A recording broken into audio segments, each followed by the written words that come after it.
The air inside the courtroom was heavy with a sterile sort of finality, the kind that clings to your skin and whispers to your nerves that nothing will ever be the same again. I sat on the far side of the oak-paneled room, my fingers cold against the steel frame of the chair despite the stale warmth of the heater humming behind me. Across from me, like two perfectly sculpted statues, stood my mother Lorraine and older brother Travis. Their expressions were carved from the same block of confidence and calculation, both draped in tailored charcoal gray suits that probably cost more than my entire annual salary. Travis looked especially smug, tapping a pen against the thick will document like he was orchestrating the final notes of a song he'd composed years ago. The judge, an older man with thinning gray hair and eyes dulled by routine, barely glanced in my direction. His tone as he addressed the courtroom carried a mechanical rhythm, each syllable echoing the predetermined outcome that everyone but me seemed to anticipate. Lorraine sat primly beside Travis, her gloved hands folded like she was attending a gala, not the reading of her dead husband's legacy. My father's name, Richard, carried no warmth on her lips when she spoke it. It was transactional now, a key to unlock assets, not a memory of the man who once built his empire brick by brick, who once held me on his shoulders in the middle of an unfinished site while the sun poured over steel beams. They slid the will forward with the assurance of victors. Travis was granted 70% of the company, Lorraine the remaining 30%. My name was not uttered once. Not in passing, not in warning. I had spent the final 3 years of my father's life as his caretaker, watching his body fail him slowly but never his mind. I held his hand when he forgot how to hold a spoon, read to him when he forgot names, my name, sometimes, and managed to smile when he apologized for the third time in one day for becoming a burden. He wasn't. Not to me. And yet here I sat. Alone, silent, invisible. When the judge finally asked if I had anything to add, I didn't stand. I didn't raise my voice.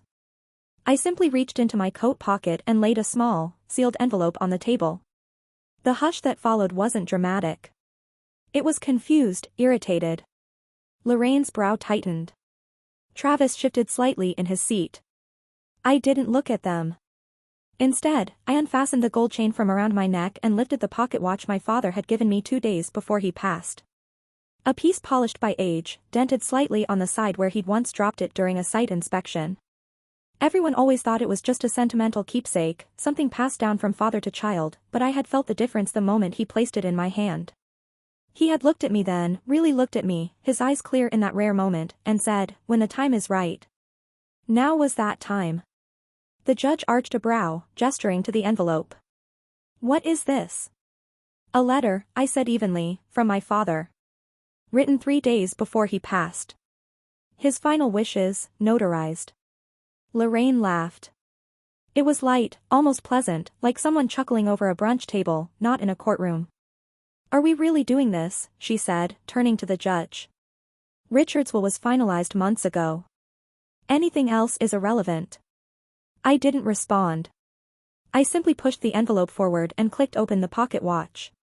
A folded sheet of paper emerged from the back panel, one only someone who knew the watch's hidden compartment would find. I handed it to my lawyer, who, until that moment, had been quiet, waiting, trusting my instincts. He scanned the paper, his face shifting from passive to alert as his eyes flew over the familiar scrawl of my father's handwriting. "This changes everything," he said. "No," Travis snapped, rising to his feet. "That's not legal. That's not." "It's notarized," my lawyer cut in. "Dated and witnessed by 2 of Richard's longtime employees. Both listed. Both alive. Both willing to testify." Lorraine's voice was sharp now, her mask cracking just slightly. "That document isn't valid." "It is," the judge said, finally showing signs of interest. "If this letter predates the finalization of the will and expresses clear intent to change the terms, then the court has an obligation to review it." Silence fell. Real silence. Not the kind filled with breath and shifting chairs, but the kind that comes when the center of gravity in a room abruptly changes. I sat still, not triumphant, not smug, just steady. My father's letter was short. Simple. It named me the sole heir to his share of the company and stated that he no longer trusted either Lorraine or Travis to act in the company's best interest. He apologized for not finalizing a new formal will and cited his deteriorating health. But the letter was enough. Legally. Symbolically. Emotionally. The judge requested a recess. Lorraine stood, her gloved hands trembling now, her voice tight with forced civility. "We'll contest this." "You can try," I said, meeting her eyes for the first time. "But everything you overlooked, every moment you dismissed while I cared for him, you handed to me like a key." I walked out of the courtroom without another word. The pocket watch, still warm from my hand, clicked shut as I stepped into the cold New England air. My father had spoken. Not in anger. Not in revenge.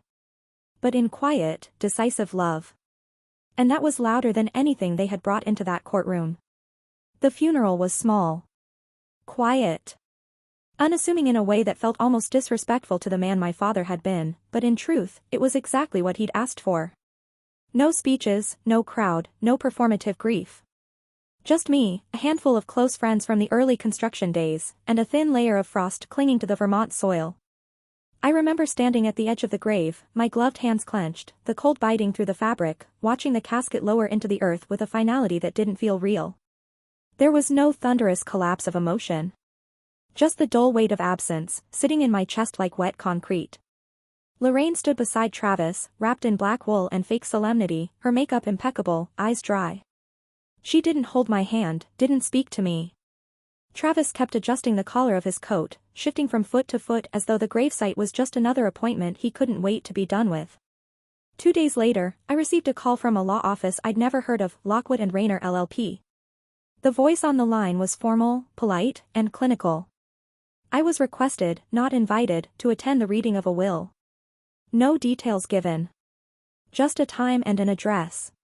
I arrived at the firm's offices, a sleek, impersonal building nestled between a luxury tailor and an upscale wine bar downtown.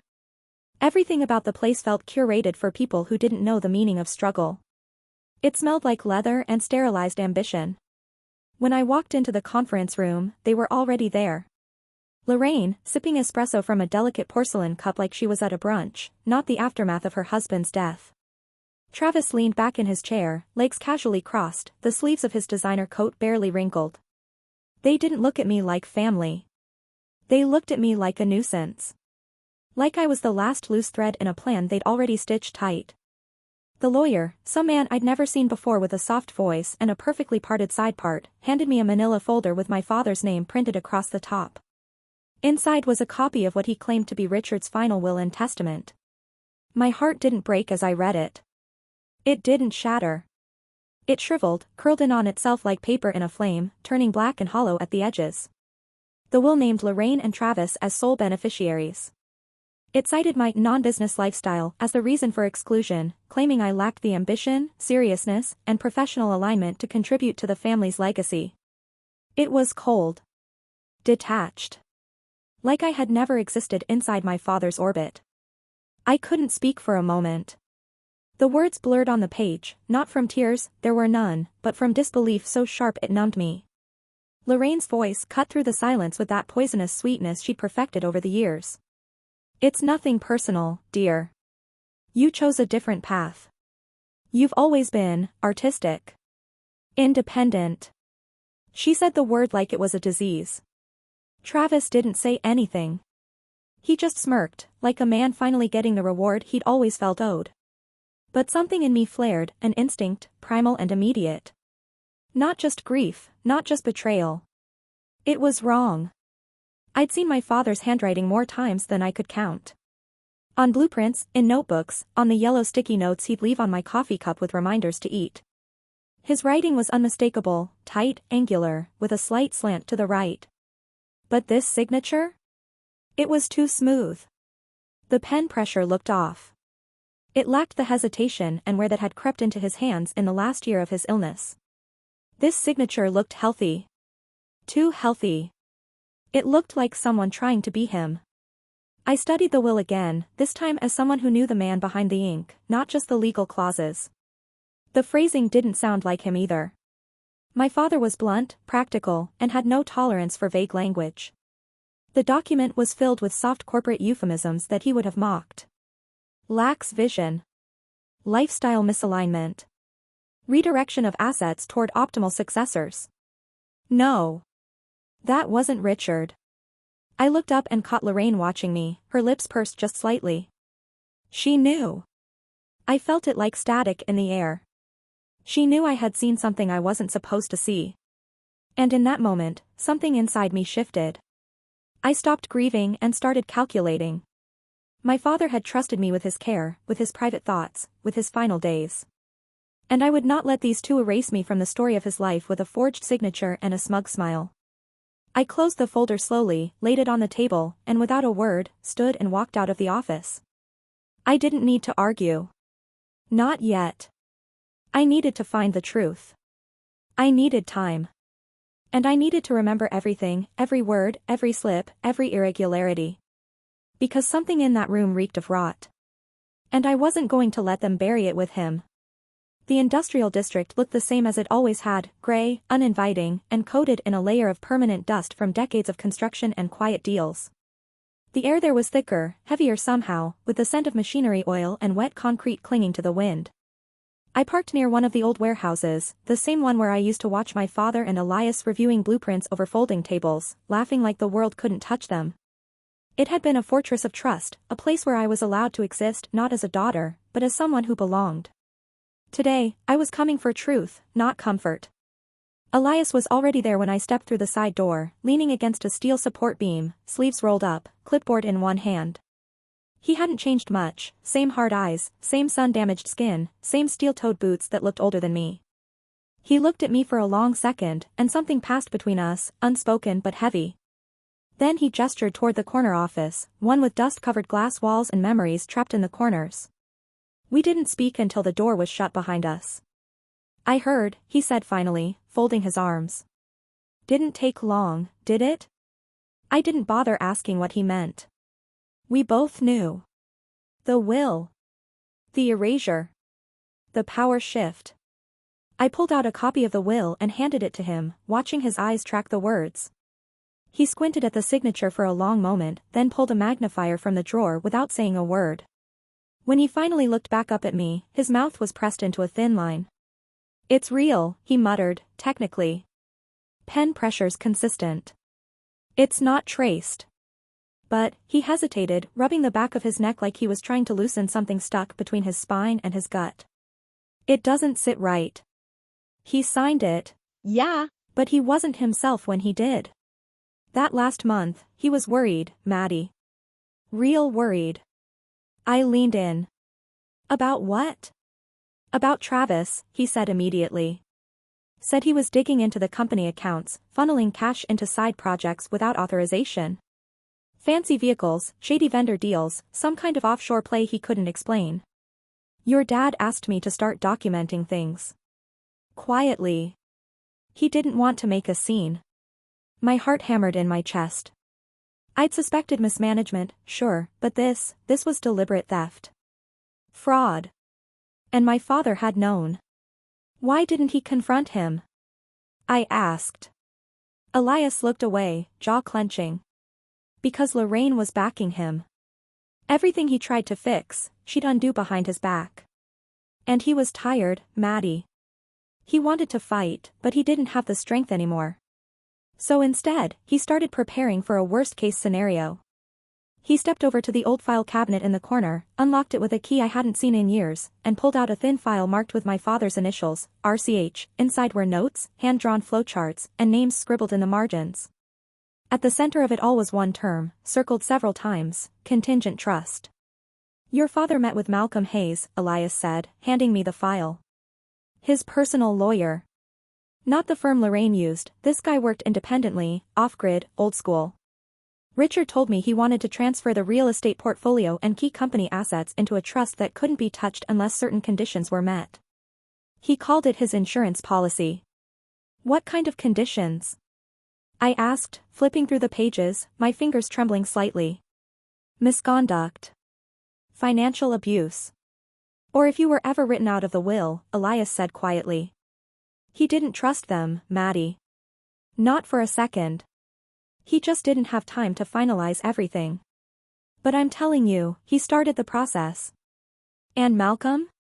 He's the only one who knows where that trust stands. The pieces were forming now, dark and jagged, but finally starting to connect. Lorraine and Travis had moved fast after the funeral because they knew. Or at least suspected. They knew my father had built something outside their reach, something he hadn't had time to bring into the light, and now they were trying to bury me along with it. I stared at the folder in my hands, then back at Elias. Where do I find him? Elias gave me a name and an address scribbled on the back of a contractor's receipt. He doesn't advertise. No website, no assistants. Just Malcolm and his records. He'll talk to you. Richard said if anything ever went wrong, you'd be the only one he'd listen to. For the first time in weeks, I felt the cold fog of grief start to lift, not because I had answers yet, but because I had somewhere to go. Something to chase. My father hadn't abandoned me. He'd been fighting in silence, laying down breadcrumbs when he couldn't lay foundations. And now it was my turn to follow the trail. Elias set the folder down carefully on the dusty work table, his rough fingers brushing against the paper with a kind of reverence I hadn't seen in anyone since the funeral. He didn't sit down, he never really did, but leaned both hands on the metal edge of the table, his body tense like he was holding up more than just his own weight. He looked at me the way someone does when they know they're about to hand you a truth you won't be able to unknow, and when he finally spoke, his voice was low but steady. Your father didn't trust probate, he said. Didn't trust what would happen to his assets if Lorraine or Travis had any say in it. Too easy to manipulate. Too easy to contest. That's why he started the contingent trust. I asked what made it different, though deep down I already understood, this was something entirely outside the system Lorraine and Travis thought they controlled. Elias nodded, confirming my suspicions. Unlike a will, this trust doesn't go through court. Doesn't need a judge's approval or a family's permission. Once the conditions your father set are met, conditions only he and the trustee know, the assets in the trust transfer automatically. No hearings, no challenges, no loopholes. The room felt smaller suddenly. Warmer too, though the space heater hadn't changed. I gripped the back of the nearest chair as Elias continued. He didn't want them anywhere near his legacy. He told me as much, plain as day. Said, if something happens, I want her to have it, no questions, no room for games. That's why he moved key properties out of the company books a few months before he got too sick to manage it himself. Quietly, surgically. The man was preparing for a war they didn't even know had started. He pulled out another sheet, this one rougher, handwritten in his own scrawl. At the top, Malcolm Hayes. No address. Just a number and a small drawing, barely the size of a coin, of a watch. I stared at it, then back at Elias. What is this? I asked, even though my heart had already started to answer. That's the key, he said. Not metaphorically. Literally. Malcolm's holding the trust, but your father didn't want just anyone to walk in claiming they were you. Said there had to be something only his daughter would recognize, something no one else could fake or steal. My hand moved instinctively to the chain around my neck, fingers closing around the cool metal of the gold pocket watch I'd worn every day since the funeral. It was my father's. He had given it to me that final week when the pain meds kept him half dreaming, but his voice had still been clear. He told me to keep it close. He said, when the time is right. I hadn't understood then. But now, staring at Elias, I did. I unclasped it and turned it over in my hand, pressing my thumb into the back. The hidden panel clicked open with that familiar, subtle shift. Inside, still folded perfectly, was the small, handwritten note my father had placed there himself. I hadn't read it before. I hadn't dared. But now I opened it slowly. Madison. If you're reading this, then they've tried to erase you. But you are not invisible. You are the only one I trust. Bring this to Malcolm. He knows. I held the note tighter than I meant to, and the edges creased in my palm. Elias gave me a nod, quiet, understanding. He didn't speak again as he handed me the paper with Malcolm's number. I looked at the name, the digits written clearly in ballpoint ink, and something settled inside me, not rage, not even relief, but clarity. This wasn't just about proving them wrong anymore. It was about restoring what my father had tried to protect when no one else was watching. And for the first time since the will was read, I felt like I had a path forward, one carved not in legal jargon or signatures, but in the quiet, deliberate foresight of a man who had loved me enough to prepare for his own betrayal. Malcolm Hayes's office was nothing like the polished legal firms Lorraine and Travis haunted. It wasn't sleek or modern, didn't have leather chairs or minimalist decor. Instead, it was tucked into the upper floor of a creaky Victorian building on the edge of town, the kind of place where time didn't just slow down, it paused. The wooden floorboards groaned under my boots as I climbed the stairs, and the scent of aged paper, old varnish, and something faintly herbal filled the air. A brass nameplate, dulled by decades, read M. Hayes, ESQ, in hand-engraved lettering. It didn't look like a place where power was wielded. It looked like a place where power was preserved. When he opened the door, I was surprised by how young Malcolm looked, mid-40s, perhaps, with sharp, intelligent eyes and a calm presence that didn't demand authority but made it impossible to ignore. He greeted me not with a handshake, but with a small nod, as if he already knew exactly who I was. His office was lined with bookshelves bowed under the weight of dusty legal volumes, framed photographs of people I didn't recognize, and scattered paperweights made of stone and glass. A grandfather clock ticked slowly in the corner, the sound solemn and steady, as if measuring something other than time. "Your father trusted very few people," Malcolm said, gesturing for me to sit. "And when he came to me, it wasn't for legal strategy. It was for protection." I didn't speak right away. My fingers had found the edge of the gold pocket watch again, warm now from how tightly I'd been holding it in my coat pocket. I laid it on the desk between us without a word, and Malcolm's gaze shifted to it with something close to recognition, not surprise, not curiosity, but certainty. "He told me you'd bring that," he said. "The day he drafted the trust, he made it clear that if anyone other than his daughter came asking, no matter what documentation they had, the trust would remain sealed. The watch is more than symbolic. It's the activation condition. The object itself is a key." He opened a small black binder from a locked drawer, carefully flipping through pages until he stopped at one with my father's handwriting, unmistakable, precise even in illness. My heart tightened as I read the clause beneath the heading, Contingent Activation. My name was there, spelled out in full. The trust was real. Everything Elias had said was true. And now I was sitting in front of the one man who could open it. "He was lucid?" I asked, needing to hear it out loud. "When he did all this?" Malcolm looked me straight in the eye. He was more lucid than most men I've met in perfect health. He was weak, yes. But not confused. Not coerced. He knew exactly what he was doing. And he was in pain, not from his illness, but from what he saw coming. "He felt betrayed long before you did." I sat still for a long moment, absorbing the weight of those words, letting them settle against the ache that had sat in my chest since the day of the funeral. My father hadn't abandoned me. He hadn't dismissed me. He had simply moved in silence because he knew his enemies lived under the same roof. Malcolm turned the pocket watch over gently, examining the engraving on the back. It had been there for years, faded now but still legible. Just beneath the hinge, in my father's unmistakable etching, were the words, "To Maddie, the beginning of forever. 16th birthday." I had read it 1,000 times growing up, but now it took on a different weight. I whispered the line aloud, and Malcolm gave a slight nod, then pulled a small envelope from a locked safe hidden behind the bookshelf. He handed it to me without explanation. Inside was a single sheet of heavy, cream-colored stationery, folded in half and sealed with a thin band of wax. I cracked it open with care, and immediately, I saw his handwriting again, shaky but familiar. Not legal language. Not instructions. A message. Asterisk Madison, if you're reading this, it means I wasn't able to tell you everything in person. But you were always the one I trusted. This isn't just about money, or property, or even legacy. This is about truth. The trust is real, and it's yours, but there's one more thing you need to find. The beginning of forever is hidden where time stands still. Asterisk.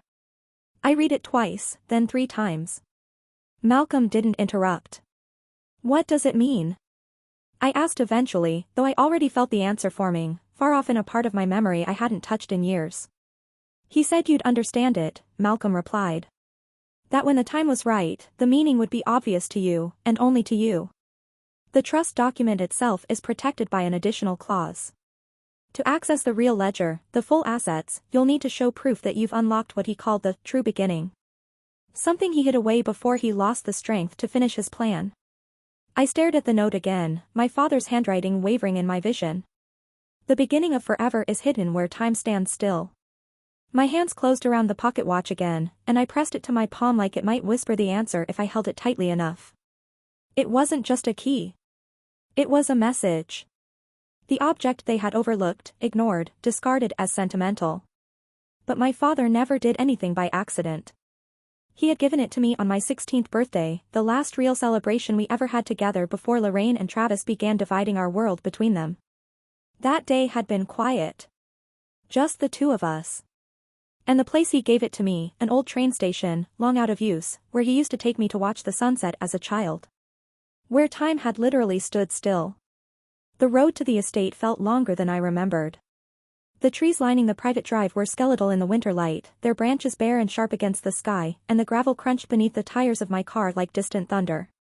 This wasn't the house I had grown up in, that one was warmer, quieter, filled with my mother's laughter before she stopped using it. This mansion was the largest of the three, built at the peak of my father's success, sprawling and cold, more monument than home. Travis used it now, but he was out of town, something I'd quietly confirmed before making the trip. I needed time alone. I needed to see the study. The moment I stepped through the tall front door, the air inside met me like a held breath. It still smelled faintly of cedarwood and old paper, the same way it always had. Nothing had changed since the last time I was here with my father. The housekeepers had kept everything immaculate, untouched, but there was no soul left in the place. Just curated silence. I made my way up the grand staircase and down the left wing toward the study, my boots soft against the thick runner. The door creaked as I pushed it open, and the room greeted me like a memory, dim, wood-paneled, everything in its place. My father's desk sat beneath the stained glass window, towering and heavy, carved from dark oak with brass accents dulled by time. I reached into my coat pocket and pulled out the old skeleton key, the one I'd found in the envelope Elias had left me weeks ago. It slid into the lock with a satisfying click. The drawers resisted at first, sticking the way old wood sometimes does. Inside, everything was meticulously arranged, a fountain pen, notebooks full of calculations, yellowed receipts from job sites long since completed. But nothing stood out. I rifled through every folder, every crevice, searching for something, anything, that could point to what my father had hidden. A map, a deed, a code, there had to be more. I stepped back, frustrated, scanning the room again. My eyes landed on the fireplace at the far end. Above the mantel was the old pendulum clock, its glass cover slightly fogged, the brass hands forever frozen at 5:11. That clock had been broken since I was a teenager. I'd asked him once why he never fixed it, and he'd said, because routine is a death sentence. He hated repetition, hated the idea of time dictating meaning. He'd once said, the only time that matters is the moment you decide to change everything. Beneath the clock, resting casually beside an old photo of me and him on a job site, was a pocket watch. But not mine. This one was heavier, darker in color, the engraving faded from years of handling. I knew it immediately. It was the one he used to wear on site visits, the one with the small dent on the side where he'd dropped it during a foundation inspection. I hadn't seen it since before he fell ill. I stepped closer, heart pounding, and gently picked it up. The weight was familiar, the feel of it grounding. I pressed the release latch, and the cover snapped open. There were no hands inside. No gears. The hollow space had been modified. In place of the movement was a micro SD card, perfectly fitted into the cavity with surgical precision. Everything stilled around me, the sound of the wind outside muffled by the thick walls, the ticking silence of the broken clock hanging above. My father had hidden whatever he wanted me to find in the one object that embodied everything he believed about time, its limits, its symbolism, and its place in our lives. I slipped the watch and the card into my coat pocket and made my way out of the house with purpose burning under my skin. I drove fast. I didn't even think about it. I knew I couldn't go home. I needed somewhere quiet, anonymous, with power outlets and Wi-Fi. A cafe downtown fit the need perfectly. It was the kind of place with dim lighting and wide tables, where no one asked questions. I took a seat in the back, ordered nothing, and opened my laptop. The micro SD card slid into the adapter with a click. It took a moment to load, the screen flickering briefly before a single folder appeared, for Madison. My breath caught. Inside, dozens of files, some spreadsheets, others video recordings, PDFs, voice memos. I opened the first document. It was a full audit report of company accounts, money trails, falsified invoices, and unauthorized wire transfers linked to shell companies I didn't recognize. The amounts were staggering. Travis's name appeared again and again. So did Lorraine's.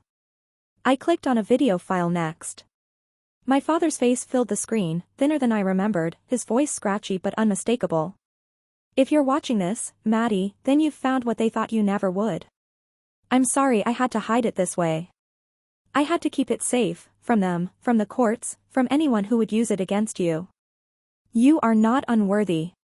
You are everything I ever hoped for. Now, take this, and finish what I started. My hands trembled slightly, but I kept watching, listening, absorbing every second. The proof was here. All of it. The embezzlement, the fraud, the betrayal. And now, I had the weapon my father had spent the final months of his life building, not out of vengeance, but out of faith that I would find it when the time was right. I stared at the encrypted folder on my screen, heart pounding like a drumbeat that refused to steady itself. When I tried to open it, a prompt appeared immediately: simple, sterile, enter passphrase to decrypt. I froze. I hadn't expected this part. I hadn't thought that even now, after all I'd discovered, my father would put up one more wall. But it made sense. He'd learned the hard way who he could trust. This wasn't paranoia. It was protection. I sat there in that quiet corner of the cafe, the murmurs of coffee orders and clinking cups a distant echo, and tried to think. Then it hit me, hard and full in the chest. October 14th, 1997. That was the day he stopped drinking. I was 6 years old. I remembered because I'd drawn a picture for him that morning of a house with 3 stick figures and the words, "No More Sad Nights," written in crayon. He'd pinned it above his workbench, and it stayed there until the day we sold that house. He used to say that day was his real birthday. He had told me once, during a late-night walk, that he owed everything to that morning. That it had saved his life, and me, too. If he was going to choose a phrase no one else would ever guess, it would be that. I typed it in, slowly. October 14th, 1997. The folder blinked once, then opened. Everything inside changed in an instant. What I had seen before was just the surface. What now revealed itself was deeper, colder, far more deliberate. The first file was a comprehensive financial audit, dated 6 months before his death. My father had been tracking everything: vendor payments, purchase orders, wire transfers that didn't match up. He'd found a $750,000 embezzlement trail, money siphoned from the company through fake contracts, ghost suppliers, and inflated invoices. The paper trail didn't just implicate Travis, it screamed his name. But what made it worse was how consistently Lorraine's digital signature appeared across the authorizations. She wasn't just aware. She was complicit. My breath caught in my throat. Then I saw the folder labeled Voice Archive. I opened it with trembling fingers and played the first recording. My father's voice filled the room. Not the weak, fading version from the videos. This was him, clear, focused, slightly hoarse but unmistakably Richard. If you're listening to this, Maddie, it means you've found what I couldn't say out loud when I was alive. I didn't know how to protect you and protect the truth at the same time. I tried. God, I tried. But Travis and Lorraine, something changed in them. The lies got deeper. The greed. And now I think you might actually be in danger. He paused, audibly exhaled. My hand hovered over the trackpad, paralyzed. I never wanted to tell you like this, he continued. But Travis, he's not my son. He never was. Lorraine lied to me. She lied from the beginning. My stomach turned to stone. I found the documents years ago. I didn't want to believe them. There were adoption papers, sealed. DNA test results. I didn't want you to know. I thought I could fix things quietly. I thought if I gave him a piece of the company, he'd walk away with dignity. But he just took more. And Lorraine. I think she's been orchestrating this from the start. If you're seeing this, it means I didn't get to finish cleaning up the mess. But you can. You have every right. The next file was a scanned document, adoption papers filed in a private court in another state, dated just after Travis was born. It listed Lorraine as the mother and father unknown. My father's name didn't appear anywhere except in a notation, prospective stepfather. Underneath that were the DNA results, undeniable, time-stamped, and notarized. Richard had taken a swab from himself and one from Travis at some point without his knowledge. The results were clear, zero biological relation. The man I had grown up calling my brother had been a stranger to my father in blood. And he had known it. I sat frozen, the cafe noise now completely drowned out by the roaring in my ears. The betrayal was deeper than I'd ever imagined. Lorraine hadn't just schemed for money. She had built a legacy on a lie. She had brought a child into my father's life and convinced him of a truth she had manufactured, then used that lie to secure power, to manipulate legal documents, and to erase me. Everything made sense now. The desperation. The rushed will. The hostile takeover of the estate. She had been terrified the truth would surface, because if it did, everything would crumble.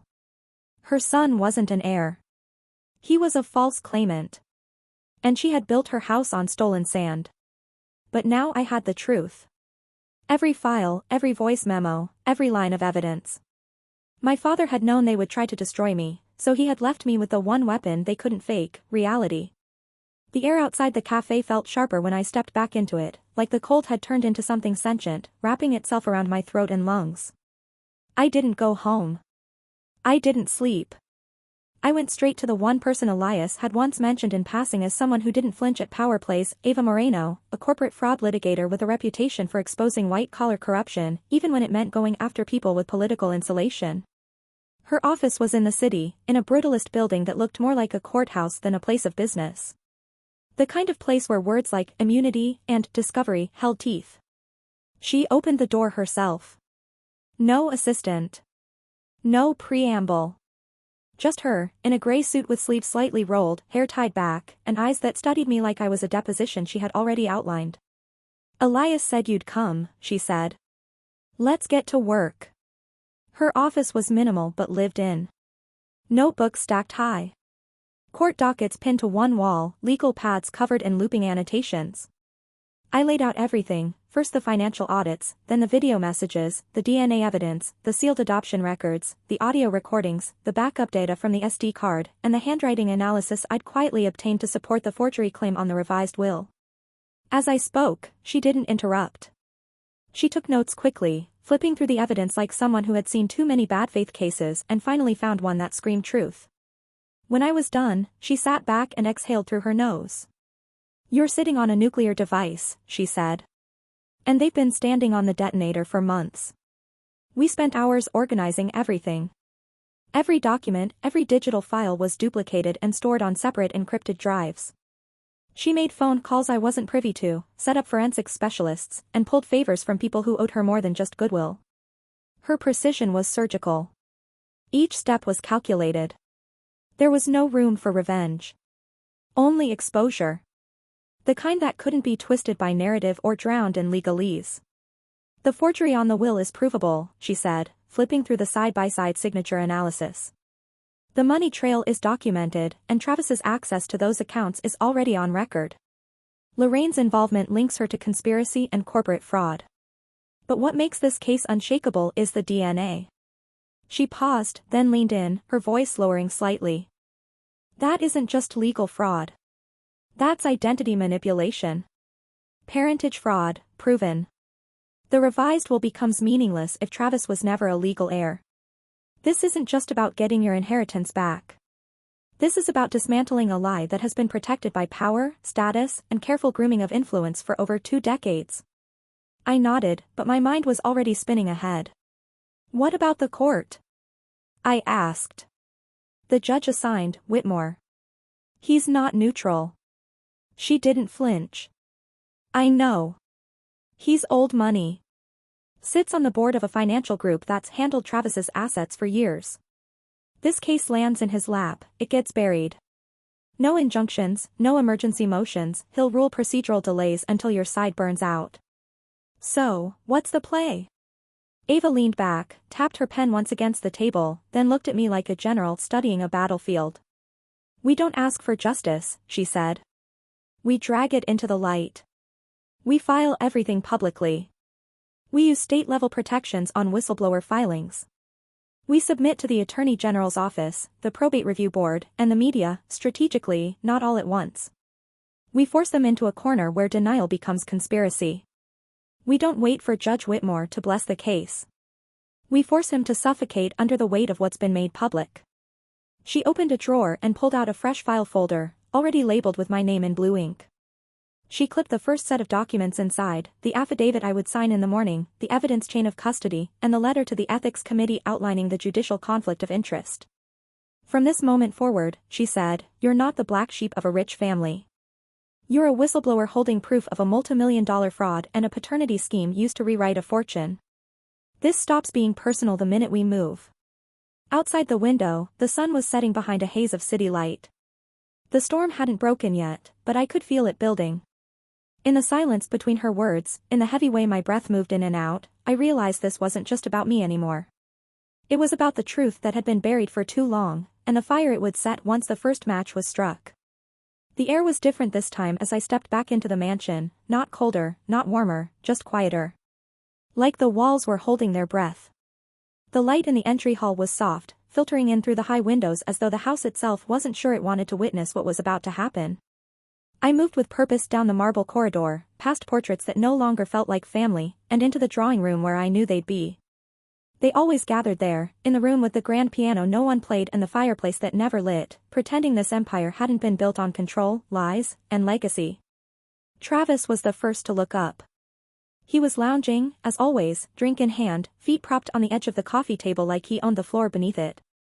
He grinned when he saw me, the kind of smile someone uses when they think they've already won.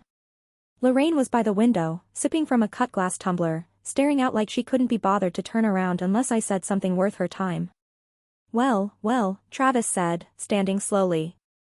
Look who finally decided to come home. I figured you'd be hiding behind your little lawyer until the court date. I didn't respond right away. I walked to the center of the room and stopped, letting the silence stretch long enough to press against their nerves. I studied the details I'd grown up around, the gilded molding, the antique lamps, the scent of old wood polish, and felt none of the fear they were expecting. Just clarity. Travis reached into his blazer pocket and pulled out a check, flipping it between his fingers before holding it out. Here, he said, waving it with a smirk. 10,000. That should be enough for someone like you, right? Just disappear. Go sketch gardens in Europe or whatever it is you people do. I looked at the check, then back at him. My smile came slowly, measured. Not cruel, just knowing. You stole $750,000 from the company, I said quietly. But you think 10,000 is going to buy my silence? His grin faltered, just a fraction. Lorraine stiffened at the window but still didn't turn. I don't know what you think you've got, he muttered, his voice shifting into that false casual tone I remembered from childhood when he was caught breaking something and thought he could joke his way out. The will's legit. The board's already aligned. Is it? I asked, stepping closer. Because I've seen the original. I've seen the date. I've seen the notarizations. And I've seen the signature. You know the one that doesn't match a single verified sample in any legal archive. Lorraine turned then, her face pale beneath the flawless makeup, her lips slightly parted. I watched the realization move across her eyes like ice cracking across the surface of a frozen lake. You're bluffing, she said, too quickly. I tilted my head. No. You are. And the difference is, I can prove it. I dropped the copies of the audit reports onto the coffee table, neatly bound, time-stamped, signed. Travis stared at them like they might explode. Lorraine took a step forward, but stopped herself short, unsure for the first time since this began. I know about the shell companies, I continued. The fake vendors. The cars. The consulting fees routed through Southbury Holdings. I know what you did with the money, Travis. And I know who helped you do it. Lorraine's glass trembled in her hand, just slightly. I took one more step forward, my voice low now, deliberate. You think this is just about me being cut out of the will? That's not the story anymore. This isn't about inheritance. It's about fraud. Grand larceny. And conspiracy. And once the case goes public, because it will, the trust you're both so desperate to control becomes radioactive. Every dollar tied to your names gets pulled into review. Travis looked at Lorraine then, a quick glance, but it was enough. The unspoken fear passed between them like a current. I could see the narrative unraveling behind their eyes. And the best part? I said, voice steady. You don't even know how much more I know. Lorraine's mask cracked then, just slightly. Her jaw tightened, and for the first time, I saw real panic bloom behind her expression. Not outrage. Not indignation. Panic. Travis took a step forward, his voice raised. You think you're going to scare us with paperwork and gossip? You think some lawyer is going to? You're not Richard's son. The words cut through the air like a blade. Fast. Irreversible. Travis froze mid-sentence. Lorraine's face drained of color, the blood rushing from her skin as if her body had suddenly remembered what guilt felt like. I didn't elaborate. I didn't have to. Not yet. That truth would come when the courtroom lights were on and the recordings played and the DNA results were unsealed. But for now, the weight of it settled in the room like a thundercloud, pressing down on both of them with a force I didn't need to explain. I picked up the check from the table, turned it once in my fingers, then dropped it into the cold fireplace without a word. It landed among the unburnt logs like a forgotten relic. I'm not here for scraps, I said, voice clear, unwavering. I'm here to bury the lie you built this house on. And then I turned and walked out, leaving them behind in the quiet ruin of their arrogance. The courtroom felt like a stage the moment I walked in, every line already rehearsed, every role already cast. The room was packed, not with press or strangers, but with familiar eyes waiting to see how this family drama would implode.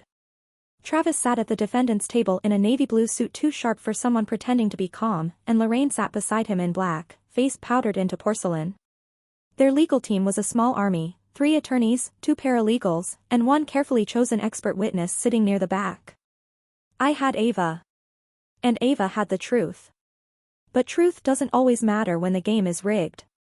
Judge Whitmore presided from the bench like a man born to be obeyed, chin high, gavel untouched but omnipresent. From the moment the proceedings began, it was clear we were not walking into a space of fairness. He sustained nearly every objection from Travis's side, phrasing, relevance, even tone. He interrupted Ava constantly, cutting her arguments short under the guise of judicial efficiency. When she tried to question our forensic accountant, he stopped her halfway through and ruled the audit speculative. When she introduced the digital audit trail, he called it circumstantial and lacking proper context. The defense smiled through it all, especially Travis. I watched him lean in and whisper to his lawyer after every minor victory like he was already counting his winnings. Ava didn't flinch. She adjusted.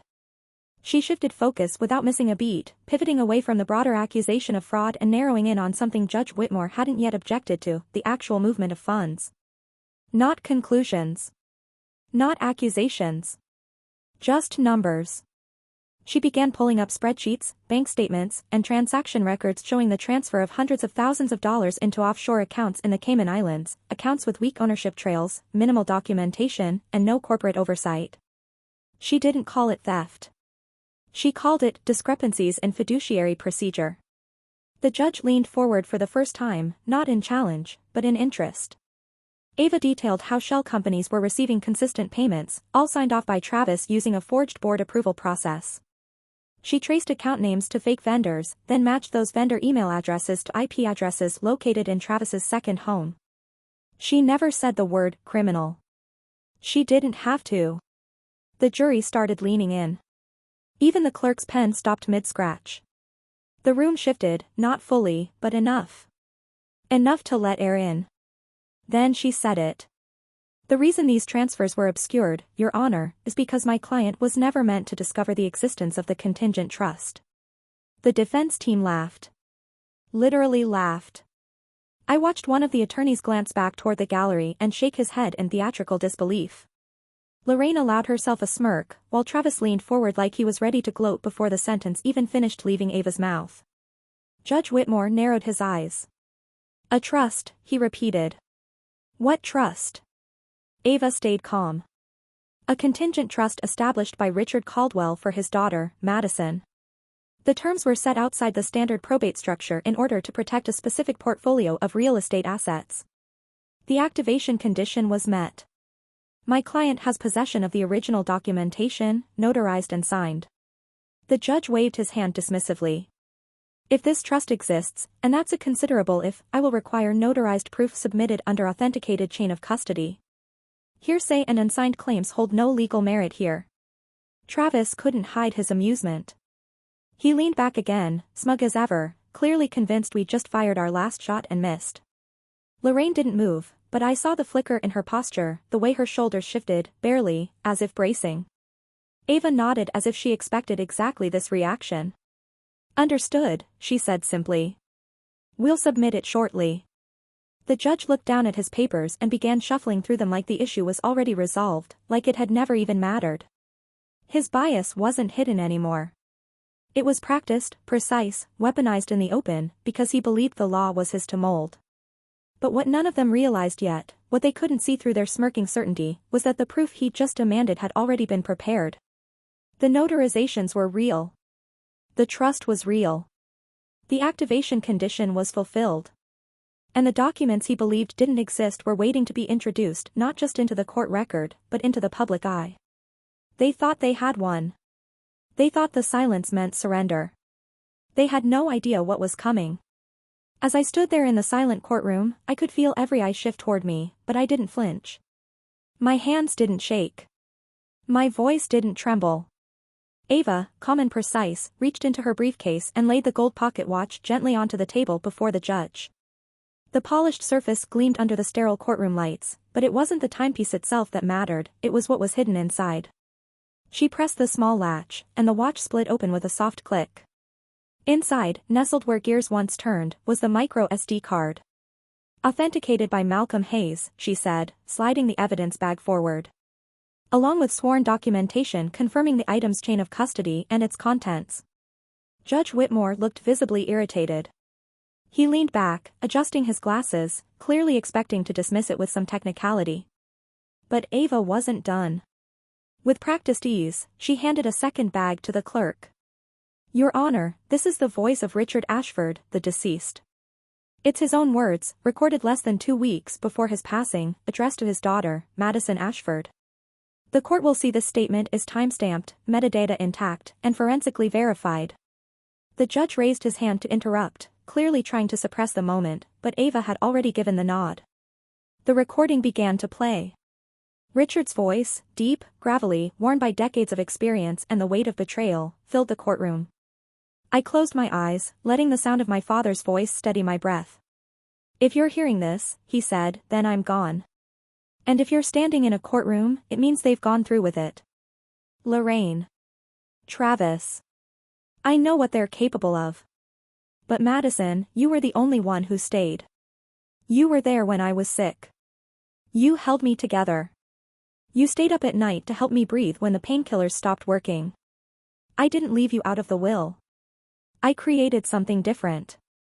Something safe. Something they can't manipulate. Gasps rippled through the courtroom. My mother, seated across from me in her immaculate white blazer, looked as if the blood had drained from her face. Travis leaned forward, mouth slightly agape. It was the first time I had seen true panic crawl behind his eyes. The recording continued. I know Travis has stolen from the company. I have proof. I didn't want it to come to this, but if you're hearing this, then he and Lorraine forced your hand. You'll find the documents. And Madison, remember the pocket watch. Remember what I told you on your birthday, the beginning of forever is hidden where time stands still. It's all there. By the time the audio stopped, the silence in the room was suffocating. Ava didn't pause. She reached for the second set of evidence files and laid them out methodically, each one labeled, cross-referenced, notarized, and tabbed. She began to speak again, her voice steady, unwavering, professional, but there was a razor's edge to her tone now. Here are the records of unauthorized fund transfers over an 18-month period. Each transaction approved by Travis Ashford, routed through offshore entities in the Cayman Islands under shell corporations registered under aliases tied to Lorraine Ashford. Here are 3 audit trails from the firm of Rosenberg and Lowell, confirming the embezzlement of approximately $750,000. She took a breath, let it hang. Next, a DNA report. Ordered independently, conducted by an accredited lab. The subject, Travis Ashford. Compared to Richard Ashford. Probability of paternity, 0%. Furthermore, attached are adoption records signed by Lorraine Ashford, confirming Travis's biological father is not Richard Ashford. Lorraine let out a broken whisper, no. But Ava wasn't done. She had anticipated their reactions. She placed the final sheet in front of the judge. Your Honor, based on this evidence, the will presented by the plaintiffs should be considered void due to fraud and concealment of critical information. Additionally, the presence of a legally sound contingent trust, activated under specific terms outlined by the decedent, renders the plaintiff's claims both invalid and irrelevant. The courtroom was frozen. Whitmore sat stunned, unable to immediately respond. He looked down at the evidence, flipping the DNA report with trembling fingers. Across from me, Travis had gone completely pale. His mouth was slightly open, but no words came out. His slick back hair was now slightly disheveled, his tie loosened, like the tension had begun to crush him physically. Lorraine clutched her pearl necklace like it might save her from drowning. She leaned toward Travis and hissed something I couldn't make out. I didn't need to.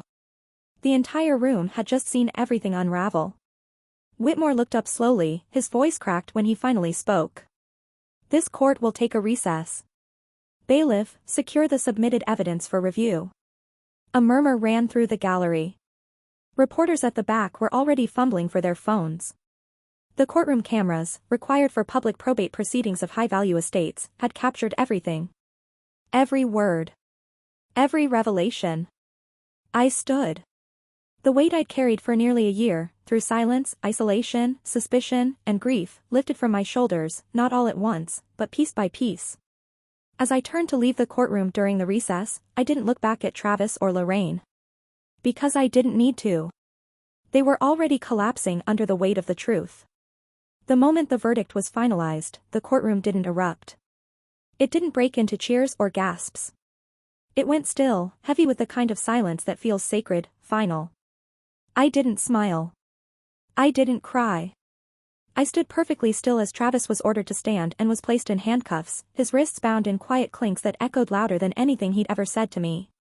Lorraine tried to speak, to claw her way into an excuse, but the bailiff didn't care. The judge's gavel had already fallen, and there was nothing left to say.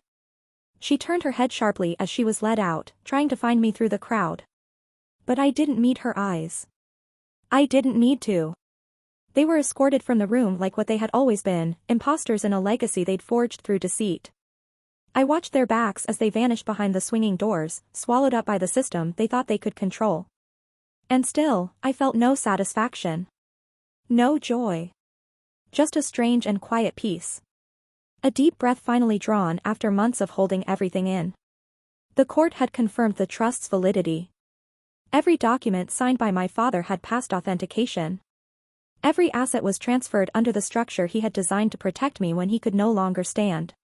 The 3 mansard roof mansions, ours again. The full shares of the construction firm retitled in my name. The intellectual property, the patents, the equity stakes in developments I hadn't even known existed, all of it legally, irrevocably mine. But none of it made me feel wealthy. Just free. The next days passed like fog, lawyers finalizing the disbursements, press outlets clawing at the story, calling me the daughter who won the war. I didn't answer a single request. The victory wasn't something I wanted to parade. I signed what I had to, passed power of attorney to Ava for ongoing business restructuring, and then I packed a small bag. One bag. No announcements. No goodbye parties. Just me, the documents that mattered, and the gold pocket watch I kept pressed against my palm during the last court session like a compass. I returned once, quietly, to my father's study in the main house. The door still creaked in the same place. The scent of cedar still lived in the walls.